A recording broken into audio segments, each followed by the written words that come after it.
In this video, we're going to talk a little bit about the different types of number sets, or the different types of number systems that we encounter in math. So first thing I want to do, since we're talking about sets, is to define what a set is. A set is a collection of elements contained within curly brackets. So if anything, understand that we're dealing with curly brackets. That's what a set is. And a set is a collection of stuff. Okay? That's all elements means right now is stuff. Curly brackets enclose the list of elements. It encloses the list of the stuff that's in them. Okay? When you see curly brackets, it is read as the set of, or it can be read as the set containing, list this stuff. So, for example, I have, in parentheses, these lovely little curly brackets, Snickers, Twix, M&M's, Baby Ruth. Alright?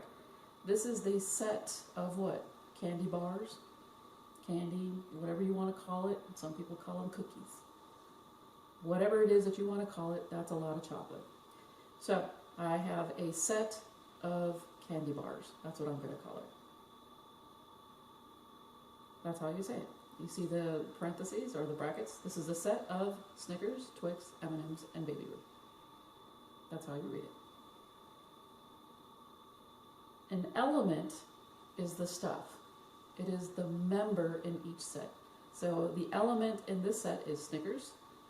Another element is Twix. Another element is M&M's. And another element is Baby Ruth. So it has 4 elements, and I just named all of those elements. Now let's talk about the number systems. The first one up is called the natural numbers. Natural numbers are like stuff that occurs in nature. It is a set of numbers. In this case, it starts at 1. Now, if it doesn't exist so far, then we don't know what it is. So if we had like a 15-legged spider, we haven't found one yet, so officially there's 0 of them, meaning that there are none. So if there are none in nature, we don't use 0 because we don't know if it exists or not. So we just ignore zeros. But if we find one, then we say we have one 15-legged spider because we found something of that nature. If it doesn't exist, if there are none of them, then we just don't put 0 in there. We only want to know, did we find it? If we did, then we can start saying 1 and 2 and 3. So these are the counting numbers from 1 on up. They are basically the tick marks on a number line. That's all they are. But starting at 1. Again, natural numbers start at 1. Whole numbers start at 0. 1, 2, 3, 4, and keep going. So the difference between natural numbers and whole numbers is all about this 0. What is cool is, watch this. You see this letter right here in whole numbers? If you spell it, this almost looks like a 0. Take a look. It's got a 0 in the set of whole numbers. Natural numbers does not have an O in it, so it starts at 1. Whole numbers has an O in it. Look, it even has a 1. Oh, 0, 1. So it starts at 0, goes to 1, 2, 3, 4. So whole numbers start at 0, whereas natural numbers start at 1. Because in nature, if it doesn't exist, we just say no. We start at 1. We don't want to look at it. Next, we're going to talk about integers. And integers is the set of positive and negative numbers, including 0. So this is now the number line that everybody knows. You got -3, -2, -1, 0, 1, 2, 3, 4, 5, blah, blah, blah. So integers implies I have the negative ticks on a number line as well as the positive tick marks on the number line. So this is the number line officially that we think of when we do the x-axis.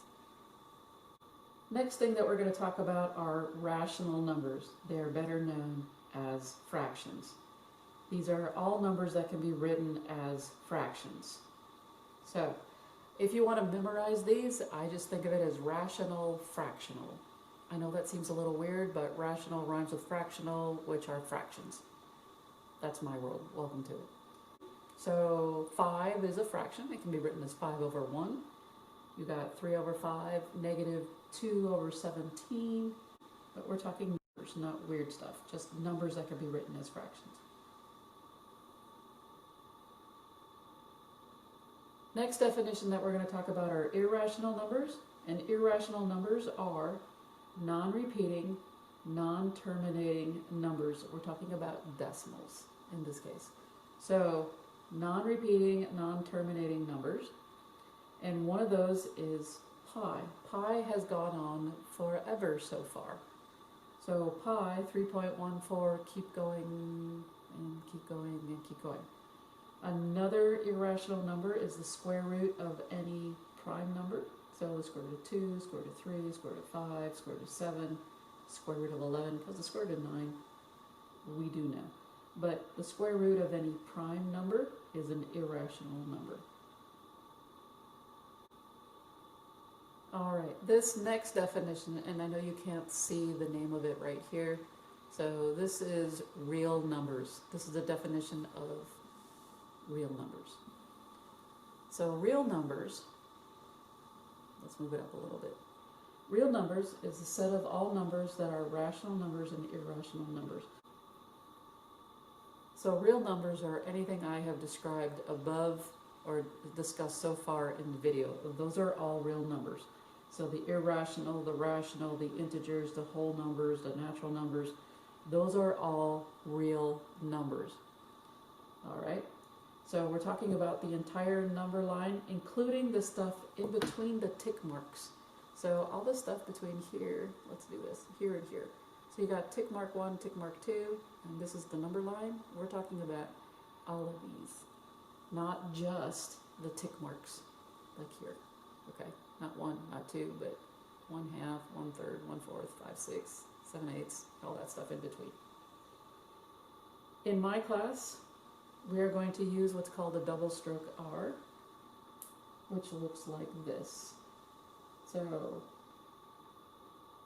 it looks like a double stroke R, and that is a fancy way of writing real numbers. That is a college notation that I want you guys to know, and that's what it stands for.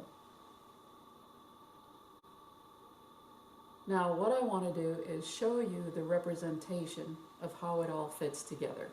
So I'm going to show you a visual here. This outer one that you're seeing here, this outer one is the pink, and the pink represents real numbers. Real numbers contains everything inside here. So let's work from the inside out. Maybe that'll work out better. You have the number 0. 0 does not belong in natural numbers, so these two are separate. So 0 is separate from the natural numbers because natural number starts at 1. But whole numbers contain 0 and the natural numbers 1, 2, 3, 4, 5. Now whole numbers deal with 0, 1, 2, 3, 4, 5, but not negative numbers. So negative numbers are separate from whole numbers. Integers, which are the number line, right? The tick marks on the number line, contains all of these. It contains negative numbers, 0, and the natural numbers. Or you can say it contains the negative numbers and whole numbers. So each of these colors represents a grouping, all right? Rational numbers contain fractions, so the fractions are outside here, and it also contains everything inside of this yellow circle. So rational numbers contain fractions, which are in the yellow, but it also contains integers, which are negative, 0, and natural numbers. Then we also have what are called irrational numbers, which are not part of rational numbers. So rational numbers are here, and irrational ones are here. They're separate, but real numbers encompass all of this. It contains everything that you see in here. It contains the natural numbers, the 0, the whole numbers, the negative numbers. It contains irrational and irrational. So real numbers is the big world in which all the numbers live in. And that's what we're dealing with in our class. Hope this helps you at some point in the class. If it did, that's great. If it didn't and you got it, that is awesome. I will see you in the next video. Hasta la pasta. I'll see you on the flip side.